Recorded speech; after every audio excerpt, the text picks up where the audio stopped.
I remember when I threatened to run away, or I just was done with my parents' abuse, or I just sensed something was wrong, I would like be vocal about that. And my parents would say, well, if you want to leave, go back to your biological parents and you can come with exactly what you came with, which was nothing. I was so sheltered. I mean, I was 15 years old testing at first and second grade school levels. It was really embarrassing and hurtful for me to know that because of the lack of education that my parents withheld from me, that's where my mind was, intellectually at 15 years old. I learned about boundaries. I learned about safety. But the fact of the matter is, I made it out. I'm here 29 years later. I'm a mom. I have a great job. I'm a successful businesswoman.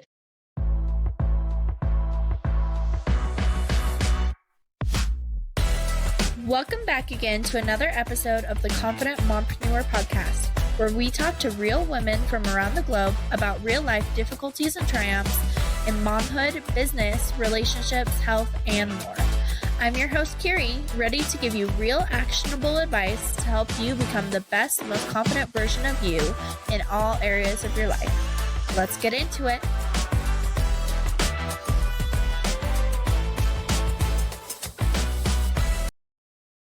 Welcome on today, Lily. I'm so excited to have you here. We were just chatting a little bit before she hopped on. It's been years and years since we've seen each other, so it's nice to see her and have her here. But for those who don't know you, do you want to start us out by introducing yourself?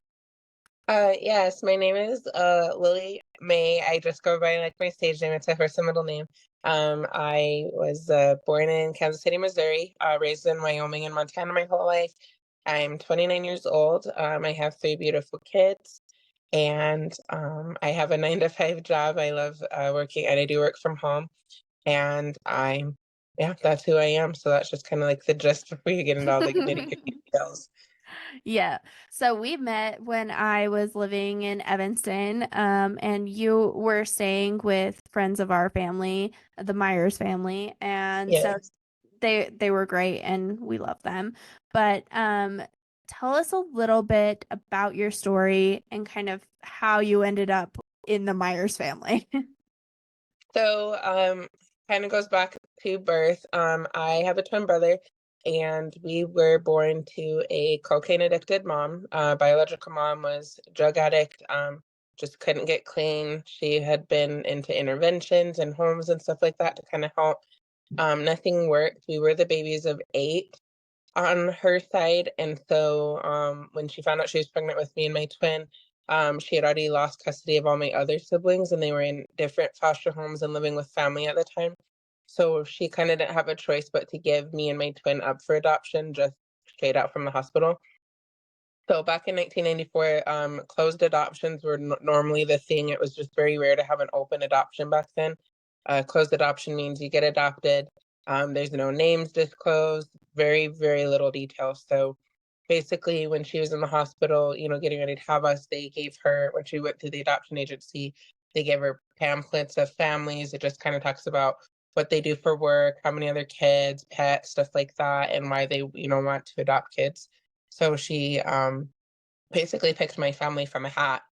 And the family was from Lyman, Wyoming. That's how I ended up in Wyoming. And we were 16 months when we went to live with them, just over a year. And we went and lived with them. And my adopted parents, mostly my adopted mom, was just very abusive. There's a lot of kids that had came into the home, lots of special needs kids. We were all minorities. It was, I don't understand why, but they always adopted Black kids, mixed kids, Native kids. There was just kind of definitely a trend there. So we were all minority living in, as you know, Wyoming's not very huge on the minority state, and just abuse from as long as I can remember. Um, Starvation. My mom didn't let us go to school until I got court ordered to go to school actually 15 years old when I met the Myerses. Was the first time I had gone to school in 15 years. There's a lot of manipulation behind it. I believe, I can't prove it, but I believe my adopted mom had one of the mental disorders she had was Munchausen by proxy, which, if you don't know much about that, it's a psychological disorder where you kind of like inflict disabilities or medical problems on a being, whether a child or somebody else, and you grow up kind of believing it. So I could walk, talk. I knew I was smart. Obviously, I didn't go to school. I kind of felt like that was just a power trip. They're like, oh, if she doesn't go to school, then that'll just make her kind of believe that she was, disabled like the other kids that were actually disabled. And um, so fast forward, and we can get into the point A to point B. But when I was 15 years old, I had had enough of my mom's abuse. And I just done and over with it. So she hit me for the last time, and I ended up calling my sister, who ended up calling the cops, which is really weird because my mom always kept the phone on her person. But it's weird that one night she had left her phone in her bedroom, so I called for help. Cops came, they saw blood all over my face, all over the floor, all over me, and they charged my mom with child abuse. Well, the next day, because of that, she had been talking with one of the child protective service workers, which happened to be my aunt at the time, about sending me to a group home because I kept calling 911 and telling people about her abuse. So I ended up running away from home again. She had me arrested, and I went into the group home Yaha, which is in Evanston. Mm-hmm. So I was in Evanston. I was supposed to be an emergency 24-hour placement, 24 hours turned into 48 hours, then a week, and I ended up being in the group home for 10 months. I didn't need to be there as I wouldn't say I was a troubled kid. I was just so sheltered. I didn't know how to be a kid. Mm-hmm. So there's a big difference between that. So it was really hard for me in the group home because I was in the group home with troubled kids and kids that were doing drugs and sleeping and stealing from their parents and in and out of drug court and in and out of juvenile detention. And that wasn't me. So I'd say the group home didn't really help me, but it gave me a safe roof over my head. It gave me 3 home cooked meals. And it gave me that education that I had so lacked for 15 years. So after those 10 months, I had been over the group home. I was sick of being there. It was on the highest level. I was getting teased for being good, and I threatened to run away again. And then my parents were being uncooperative to basically get me home. They were not really following the reunification plan to get me back home. So that's when my caseworker was like, okay, let's get her out of the group home. Let's look about a foster care placement. Well, the Myers family, Officer Clay, was actually one of the officers who had responded numerous times to the abuse calls at my house. So he knew who I was already. He kind of knew the situation, and him and his wife were like, we'll take her. So I remember the day they came to the group home for me to kind of interview them and kind of meet them and stuff. And that's how I went to live with the Myerses for a little bit. Yeah, that's so crazy. There's so many big pieces of that story there. We were talking beforehand, like you've lived through a lot in Yeah. such a short amount of time, and it's so crazy to think about. So you said that your biological mom basically chose this family out of a hat. Were you and your twin split up in that adoption process? We actually were adopted together. So that was kind of nice. He was the only biological sibling that I have that they did keep us together. Wow. Okay. So what was it like then for you to go into this home and you're like, this is my family as far as I know, because you never really knew your biological mother, but like go into this home and like experience all of this abuse. You don't really know any better because you haven't been outside of the home at all. Like, how did you know once you got to the point, like something is wrong, like this is not normal, I can't handle this? And how did you really like gain the strength to get yourself out of this situation? So you can hear me okay? Yeah. Okay. So as I grew up, and obviously I'm African American, my skin was dark, my parents were white. That was clearly the biggest indicator. Okay, I was adopted. You're my mom and dad from adoption, and you don't really understand adoption as a little. Um, I remember when I threatened to run away, or I just was done with my parents' abuse, or I just sensed something was wrong. I would like be vocal about that, and my parents would say, "Well, if you want to leave, go back to your biological parents, and you can come with exactly what you came with, which was nothing." And I remember my mom even trying to take my clothes off during those times because she said I came with nothing but a diaper on, which is a little exaggerating. Um, As I grew up and started doing extracurricular activities, not school, but my mom did allow us to do sports. We were in church programs and church groups. I'm very observant, and I would just sit there quiet, and I'd look around the room, and I'd see kind of how my friends and my peers would interact with their parents, and I'm like, wait, my mom doesn't do that, and that gave me the biggest sense of, okay, what my parents are doing is wrong. It's abuse. It's not right. I deserve better. It was always confusing though, because my mom had a way of manipulating us into thinking we were bad, um, that we were bad and it was our fault and we were overreacting, and so it was just really hard to kind of get through that, especially when we'd call 911 and CPS would come or officers or cops would come and they would just leave and then we were just helpless. Mm-hmm. Yeah. Well, and you said that there was definitely some like Munchausen by proxy kind of things Mhm. going on. Which I feel like lately with like the Gypsy Rose thing and stuff, some people have a better understanding of like what that is. But I think like you brought up that she loved to bring in a lot of minority kids or kids with disabilities or whatever. Do you think that she used that as like kind of a selling point of like, well, you should be so grateful that I took you and brought you into this like, better Oh, situation? absolutely. I mean, if I had a handful for how many times she told me that if she didn't take me in, I probably wouldn't be here right now. And I'm not saying that was not truthful, but there was definitely that manipulative hold that she had, knowing that she was getting minority kids and kids with disabilities. Because if you think about our area where we live in Wyoming, who wants to take a minority in? Mhm. Not to mention a minority with a disability, wheelchair bound, feeding tube, seizure activity, autistic. I mean, there's just not a lot of services for disabled individuals in our state growing up, let alone minority ones. I strongly feel like she knew that the minority ones that she could have more of a hold on, and she got a lot of money. I don't know how she did it, but she worked the system. She worked the system good. Um, they portrayed me as a disabled, wheelchair-bound individual for 18 years. Really? I found out when I was 18 and the Social Security office called me to do a review, and my mom had passed on by this point, and I go in there and, I mean, I still remember the look on the lady's face who was interviewing me. She was like, "You can walk?" And I said, "Yes." And she's like, "You can shower yourself?" And I said, "Yes."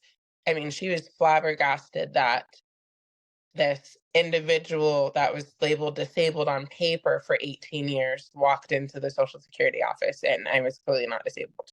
But they Wow. collected state funds off of me for 18 years. That is crazy. I can't even imagine like especially like finding out when you're 18 that they've been doing that your entire life. Oh, yeah. So what obviously because of everything that you like went through and things, what were some of the biggest like difficulties or things that you like learned as soon as you kind of got out of that situation and into like a more stable situation? Um, I learned like, and I guess the biggest takeaway of just by living with the Myers is I learned it all. I was so sheltered. I mean, I was 15 years old testing at first and second grade school levels. It was really embarrassing and hurtful for me to know that because of the lack of education that my parents withheld from me, that's where my mind was, intellectually at 15 years old. I learned about boundaries. I learned about safety. My parents would take the bedroom door off of my bedroom door. They take off if I was emotional or crying or upset with them. I didn't have a space to go and just melt down and cry. They struck me of all my privacy. Um, I had privacy when I went to live with the Myers. I had rules that were actually rules, not silly, like if you don't cook dinner for your brothers, you're gonna sit in timeout, like I actually had rules and structure, and I had for once in 15 years, I had a safe home to go to where I could go to sleep and I wasn't scared to close my eyes. And and I knew my abuser was not going to come and wake me up out of a dead sleep with a weapon or anything like that.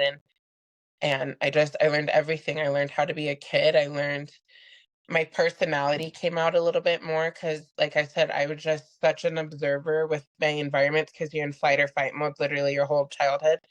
And I think it just opened me up. I'm always an observer. Like, I'll go into a room and I'll just sit there and observe. And a lot of that's just me telling myself, even at 29 years old, I'm safe and no one's gonna hurt me, and just kind of preparing my body to be in, said environment.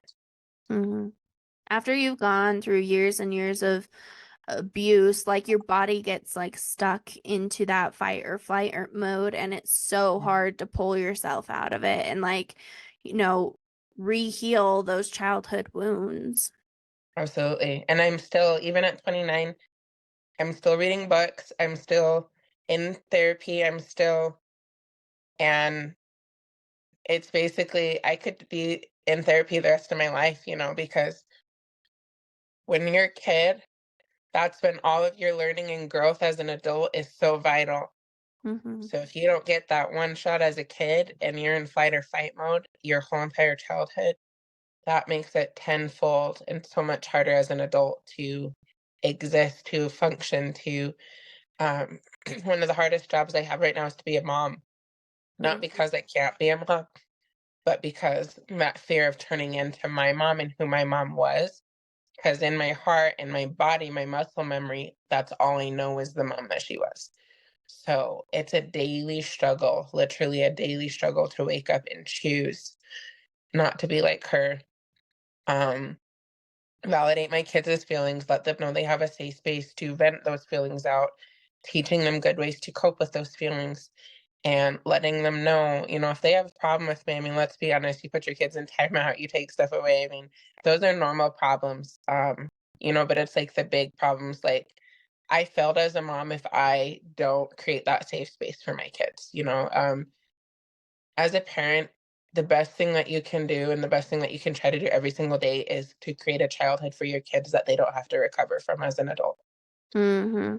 Yeah. That was literally just going to be my next question is like how it's impacted your parenting, because obviously you have three of your own now. And Mhm. I'm sure that's really hard to try and figure out how to be a good parent when you never had an example of that. It's it's hard because you struggle with the normal struggles that all parents do, but I also struggle, that secondary of like discipline. Discipline is very hard in my house because I'm very passive because number one, I grew up with so much chaos, screaming, and so I can tolerate a lot of that right now because of that's all I tolerated, growing up. That's all I was forced to. But even like with the discipline, it's hard because I'm like, like you go from, oh my gosh, my mom would have done this in this situation. And then it's like, I didn't do that, but you still like, I'm like, was I supposed to do that? And then you just have to have daily conversations with myself and my conscious mind telling myself, nope, you did good. Don't beat your kids. You're not supposed to beat your kids. Like, yes, you put them in timeout and they laughed at you, but guess what?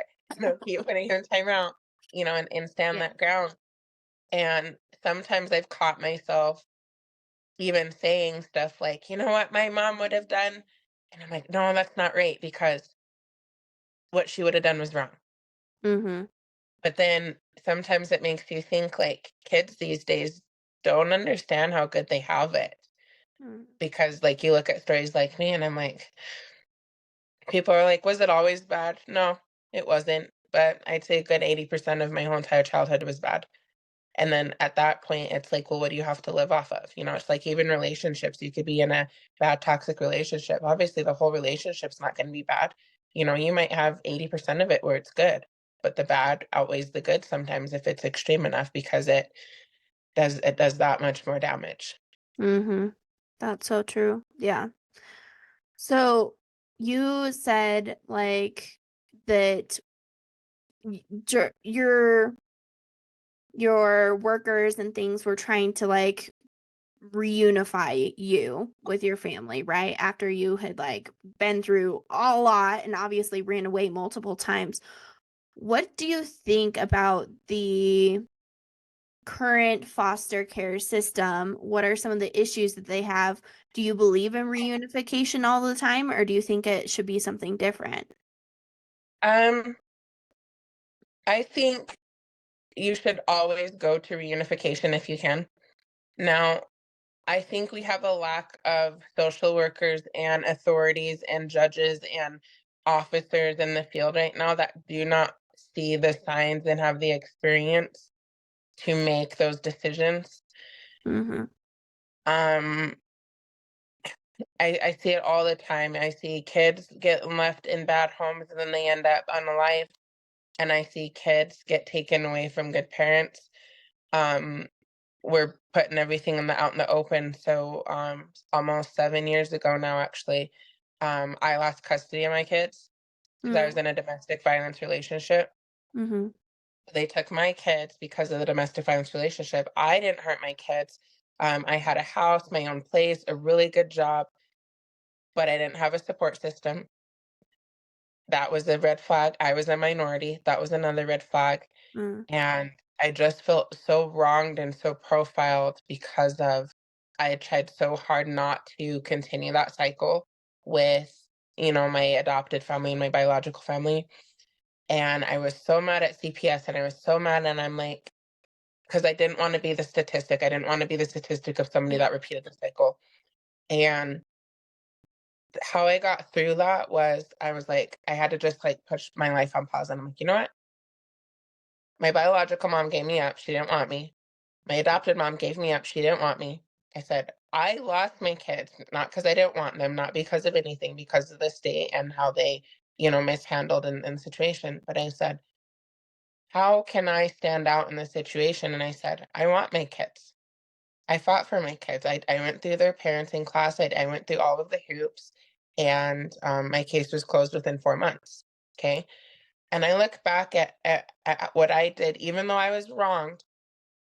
They should have helped me. They should have kept the kids with me. I mean, there's just so much in their rules and regulations that they should have done that they didn't. And then once you're in that loophole, it's just like you're so tied.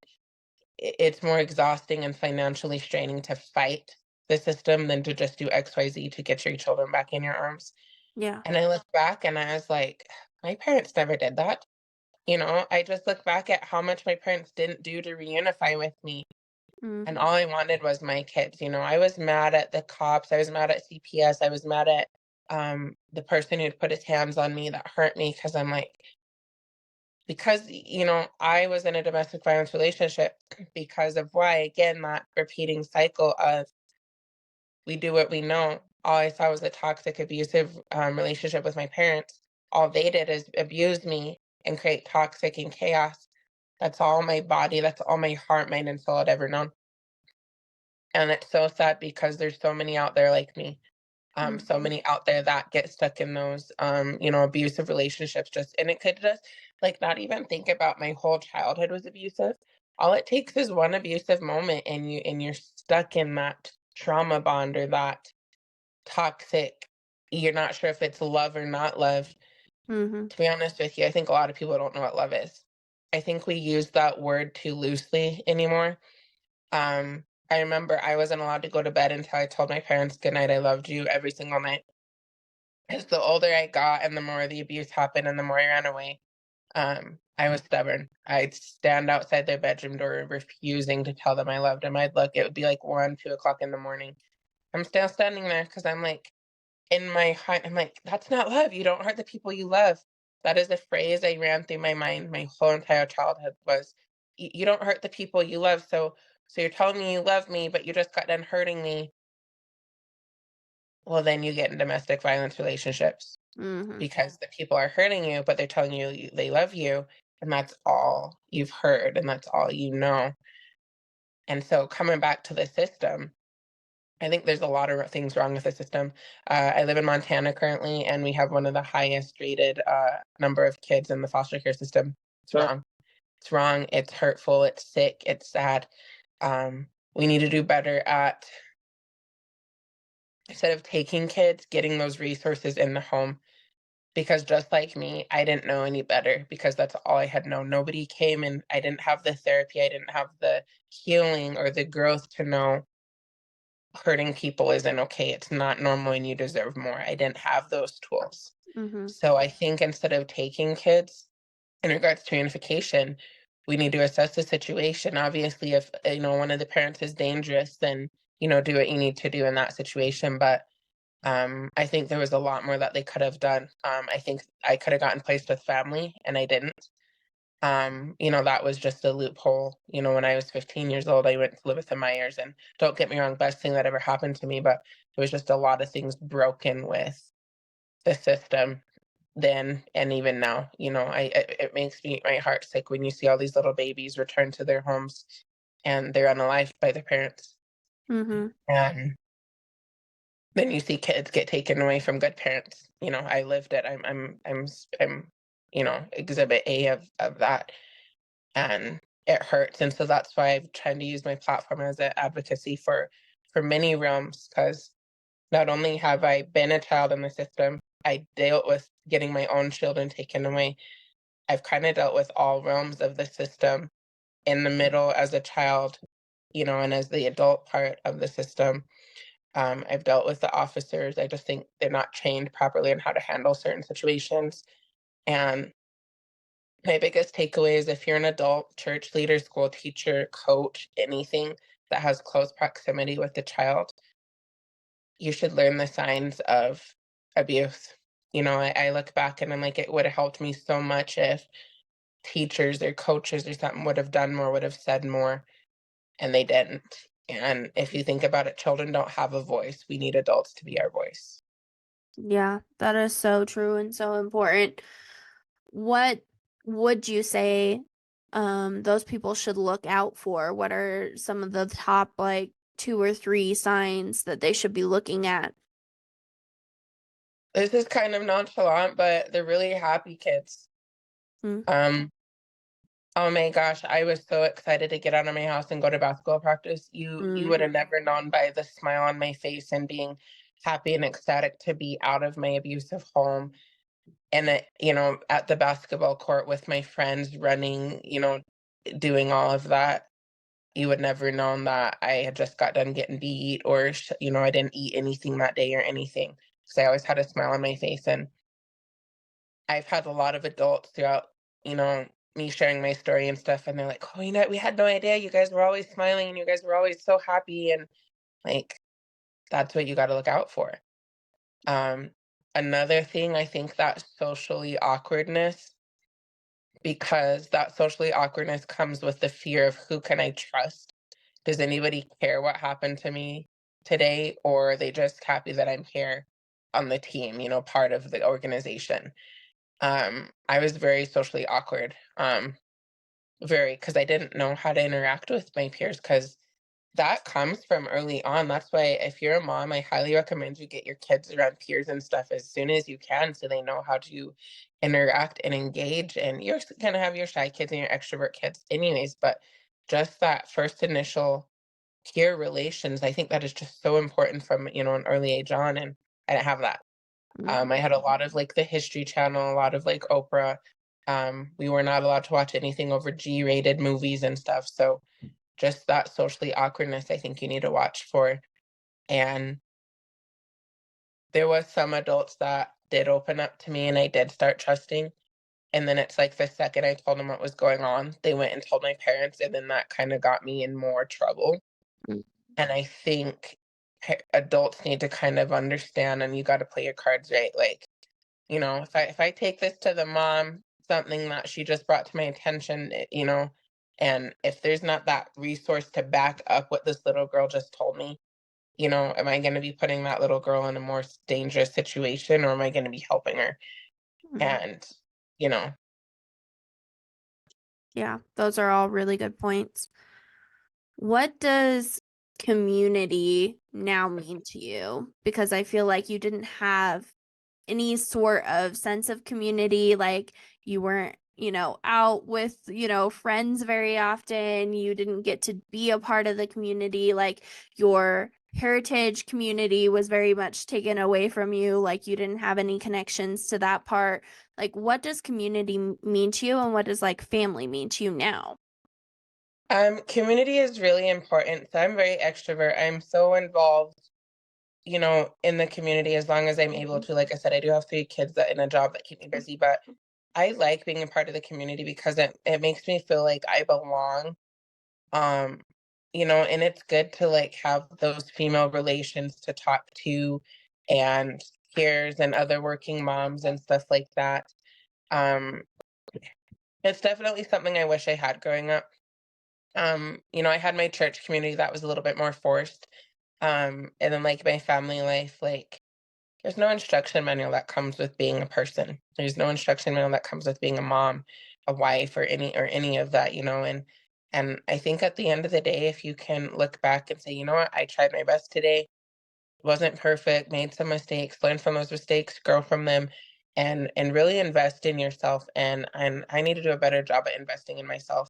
My mental health, my weight, um, because it's like you advocate for it, and I'm like, you got to be the leader, um, and I think with this, like, sharing my story and stuff, it does help me be a part of the community. I've been asked to speak at a lot of different panels.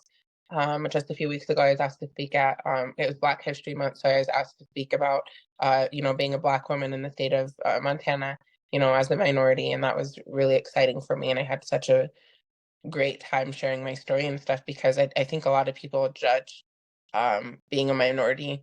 And I think you can be a minority in other ways, not just because of the color of your skin or your heritage.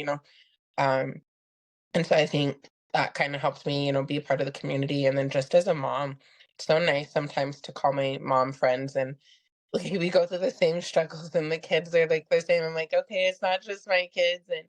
And I didn't have that growing up. I didn't have the friend to compare. That's why another thing that played into my socially awkwardness is I didn't know it was normal. I didn't know it was normal for, me to go through as a teenager or as a little girl, experiencing my body changing, my voice changing, little things like that. I just didn't know it was normal. And so now as a, adult, I try to put myself out there as much as I can and get involved so I can just be normal and it's okay to be different. Because you can bring that different into a part of the community and it'll be persevered and basically what opened by different people. Yeah, well, and I see you're always super involved in like the pageantry community now too. How did you get into all of that, and what does that look like for you? So when I was single mom with my daughter. I have 9 brothers, and so I saw an ad for a pageant. I was like, I have to do all the girly things because I wasn't really allowed to be feminine, growing up. My mom dressed me like a boy, wasn't really allowed to wear bras. The bras had to be picked by her, little things like that.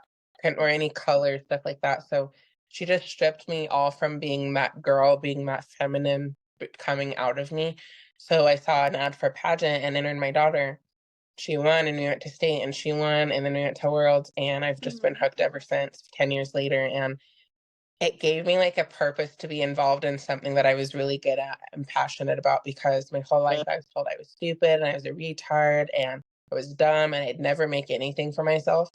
So, just the fact that I'm so passionate about it, and I've helped so many little girls and their moms gain bonds and become friends and brought them out of their shells and given them purpose because not everyone does sports, not everyone does basketball, not everyone's a singer, not everyone's a and so pageantry is just another sport that you can put yourself out there and share your I say share your personality. My daughter does it. We don't have like a singing talent or anything like that. That girl's got a personality as high as Texas, and it's a safe space for her to be herself. She's not gonna get teased or laughed at or made fun of. It's a safe space where you can be yourself. And that is one of my favorite things about the pageantry world is you can go be yourself and it's safe. We do natural pageants so we don't show like the midriffs or anything like that. And it's just so wholesome and you're judged based off your personality and who you are on the inside as a person. Community service, that's part of our my girls is rain right now, my Reading Queens community service. What are you doing to help make your community better? What are you making to do your home better in your school? And A lot of my girls are really involved with their schools and anti-bullying, and then I have just such a diverse panel of queens right now, and I just love that because it's 2024. Diversity has been a thing for years, just hasn't always been accepted. Mhm. Yeah, especially in states like Montana and Wyoming. Wyoming, yep. Yeah. Well, this has been like such a good conversation, and I think it brings to light a lot of like, the issues and things that we need to pay more attention to. Even if we're not the ones going through it, we need to be that community for those kids in those situations. Um, as you've like obviously you went through a lot at a very early age, and now I look at you and you're such like this beautiful, wonderful human being, a great mom, like all of these things. How did you find confidence in yourself through your journey and really become the person that you are now? Kind of just realizing like the ways God has blessed me, like you grow up and you're like, oh my gosh, I'm so broken. I don't deserve to be a mom. I don't deserve, to be happy. I don't deserve. And it was just the fact that like the day my firstborn was born, it just kind of changed my perspective. Like, okay, God's given me a chance to be a mom and be a healthy mom and be a good mom. And don't get me wrong, I've made mistakes and there's still that mental health disconnect that I didn't have for so many years that I wish I would have. But it's just like that positive reinforcement that it's not, when you have kids, it's not about you. It is, but it isn't. And in order for you to be there for them, you need to invest in yourself. And that includes your mental health, your positivity, who you surround yourself with, what you guys do, what you do on a daily, day to day. You kind of have to restructure your whole entire life. And that's really hard. But as long as you can do that, then you belong. You belong in as a mom, you belong in the community, you belong, because don't get me wrong, there's a lot of bad people out there. And I believe that there's a spot for every person, but I've cut out a lot of people, a lot of family members. And oh my gosh, it bothers me so much just, being a part of a family, being married into a family that just doesn't get that. And I'm like, you hurt me, you don't bring peace or any, happiness or You've got those growth to my boundaries. life. You've got to go. And I'm reading a book right now about how important boundaries are. And guess what? Setting a boundary doesn't mean I'm never gonna see you again. I'm never gonna talk to you again. It just means this is the boundary and I get to decide what that boundary looks like. Mhm. And even like reunifying with my biological family, I didn't go into it with any instruction or how it was gonna look or anything, but I knew I had to have a boundary because I was like, it's a big thing for me to open up and, open up myself to have those relationships again and even with family, and I'm very empathic, which could be a good thing and a bad thing because, Mhm. like, if you hurt me, I just go down to the root. I'm like, oh my gosh, someone must have hurt you too. I'm so, you know, and even at 29 years old, I'm still learning and telling myself, like, guess what? Yep, everyone hurts people for a reason, what have you, but it doesn't mean you need to allow them to stay in your life to hurt you just because of XYZ. I know my mom was not mentally right, for what instances. I don't believe she did drugs or any of that, but as a 29-year-old mom now, I can empathize that hurt people, people that don't have the skills and the knowledge and the brain capacity up here do certain things. I always believe no right-minded person is gonna hurt another person intentionally, we always make mistakes, we might hurt somebody on accident or stuff like that, but that intentional, 18 years worth of abuse stuff, that was done for a reason. So I can empathize in the fact of hurt people. She wasn't mentally right. Didn't have the capacity or the mental space to be a mom.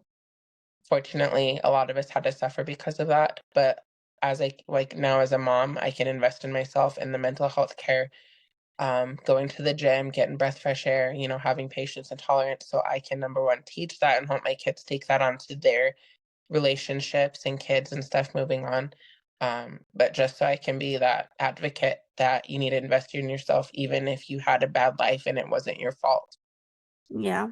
I think that is so important to say, like, you can empathize with people and still not let them run you over and use you as a walking mat.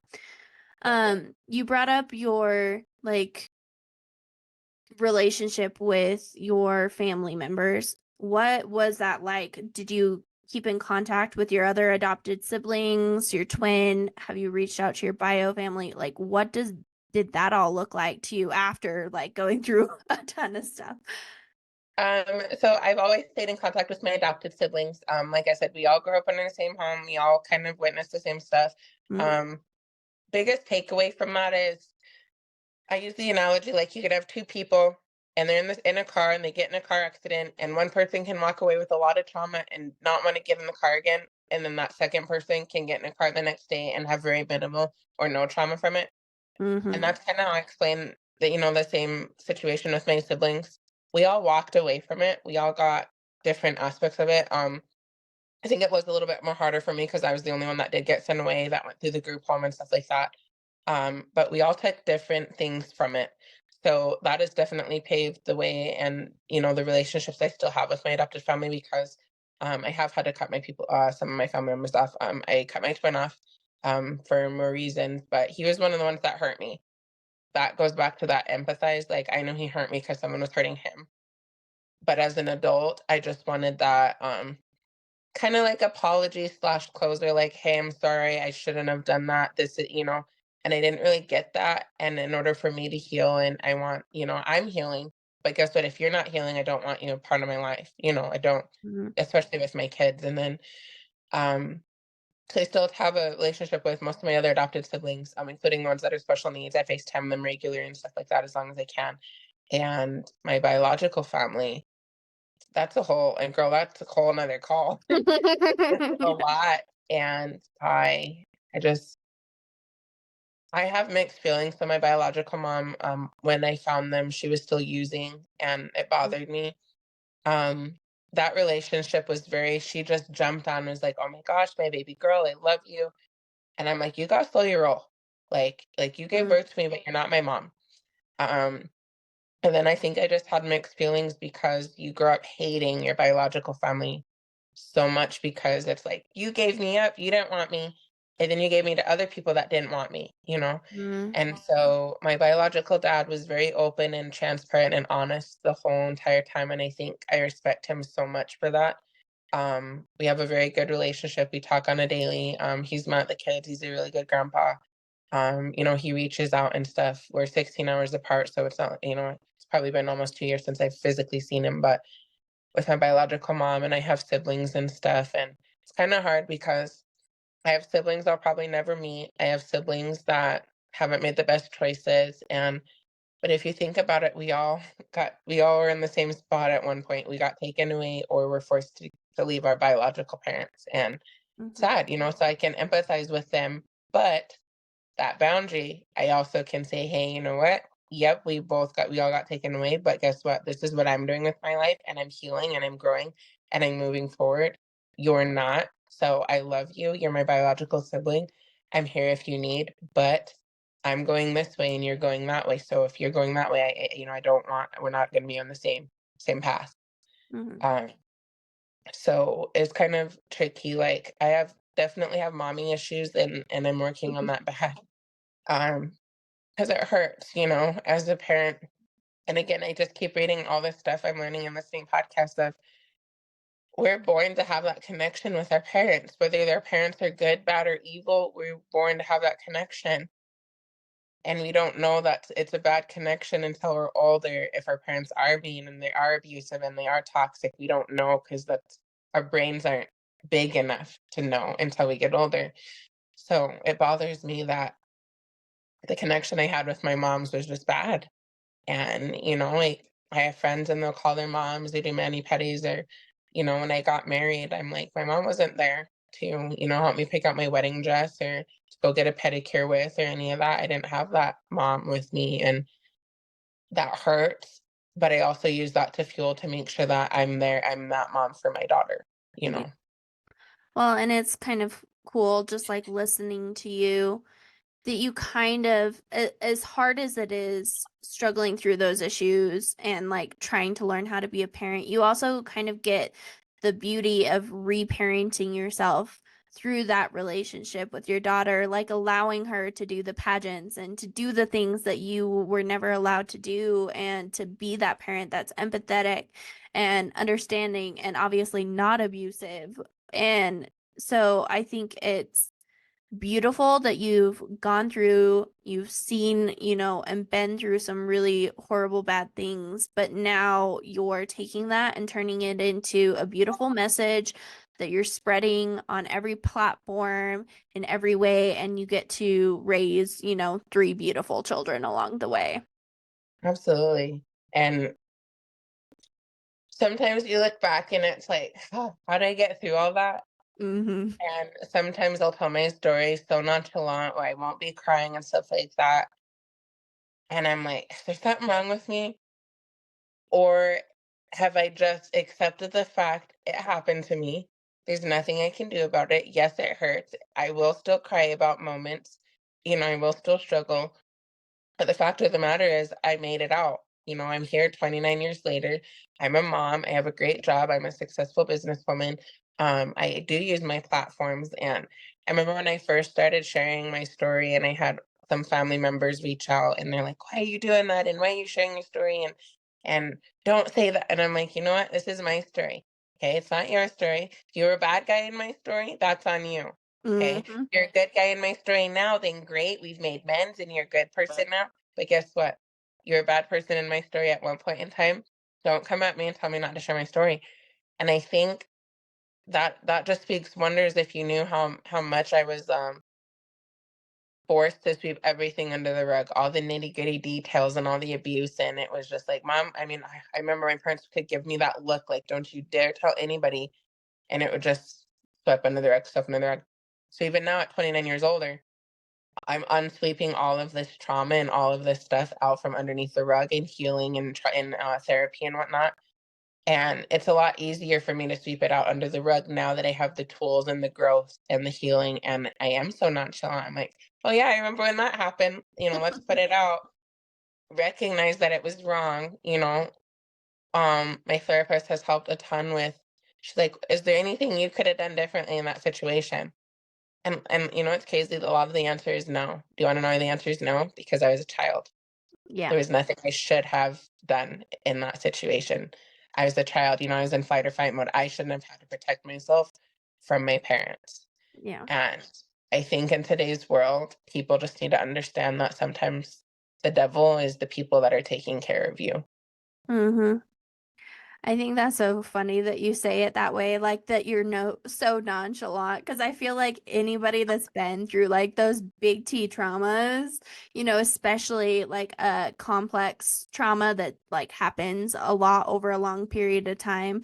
I also have it. So I feel like sometimes the things that are like crazy traumatic and people would be like bawling and curled up in a ball on the floor over are just a regular Tuesday afternoon for some of us. Well, and I think it is that complex trauma talking, because I'm like, sometimes I'll talk and say, and I'm like, oh my gosh, like that was pretty bad. That was so messed up. But like, there's no tear. There's no, like, it's like emotionless. Like, I know it was wrong. I knew it shouldn't have happened, but it did. And guess what? There's nothing I can do about it. It's like say that dark humor.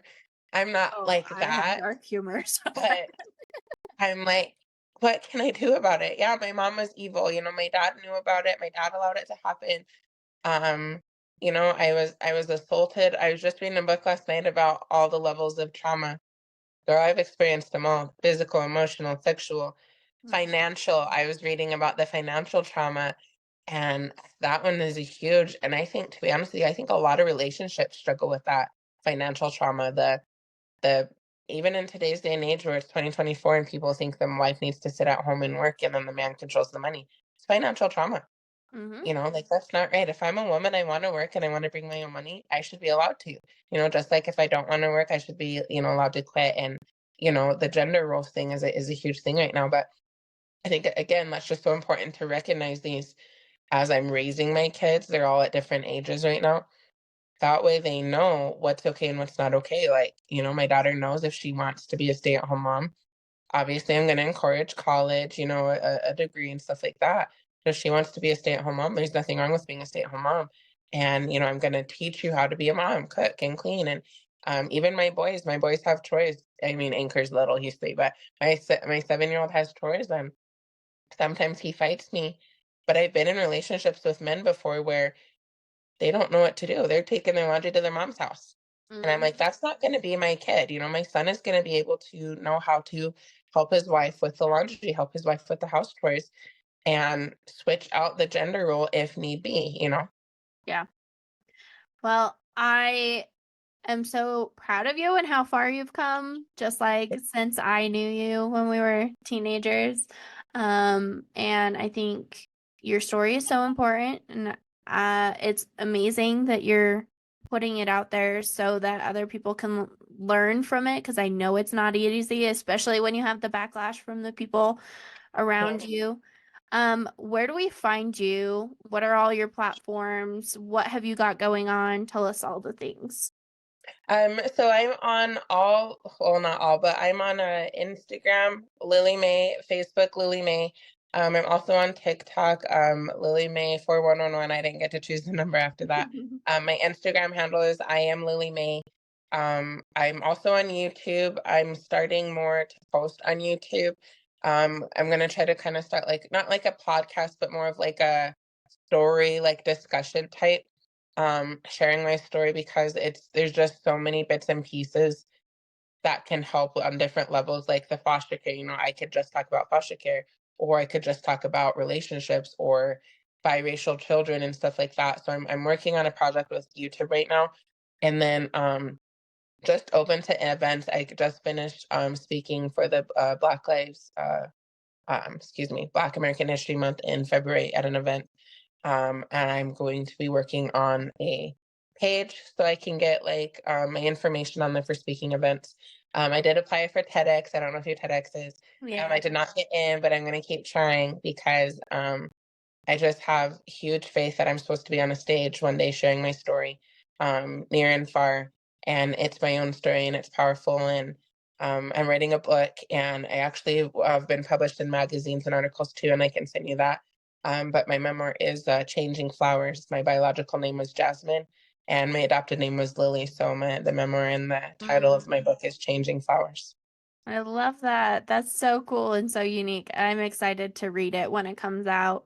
Well, thank Thank you you. so much for being on and coming on and sharing. I appreciate it. Yes, thank you so much for having me. Hey guys, thanks for coming to this week's episode of The Confident Mompreneur.